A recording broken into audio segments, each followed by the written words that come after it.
This is just a quick video on how to install the SDGM or Serial Data Gateway Module bypass harness for the AutoSync, and you're gonna have to do this on all 2017 to 2019 K2 trucks and SUVs, and also the 2020 Suburban and Tahoe, so they're still on the K2 platform.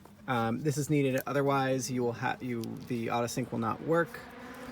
And you can also, alternatively, you can do a wiring mod to swap a pin in the connector for the SDGM, but that's kind of a pain because it's super easy to break these pins and bend things, and for under 10 bucks, this bypass harness is just the easy 30-second plug and play way to go.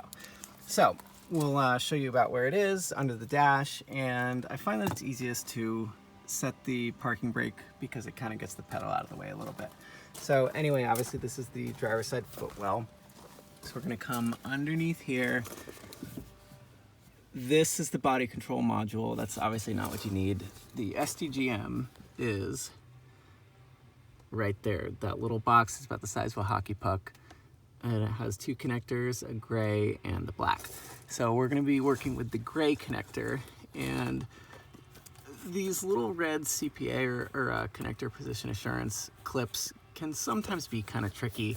You might want to get a small screwdriver or a little hook or something, because you're going to want to pull that clip down towards you to release it, because otherwise you won't be able to release the tab there on the connector. So I've already kind of pulled this one out.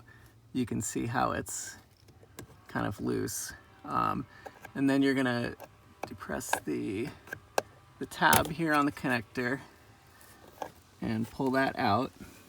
So now that's out, and you're gonna plug it right into the bypass connector, bypass harness, and then you're gonna take this, run it back up there, and plug it in. Apologize for the funky angle.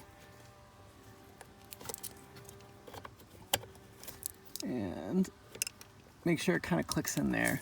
The SDGM bypass harness does not have a red CPA clip on it. On the other end, you really don't have to worry about that. The connector's not, as long as it's seated and you heard it click, it's not coming out, it's not coming undone.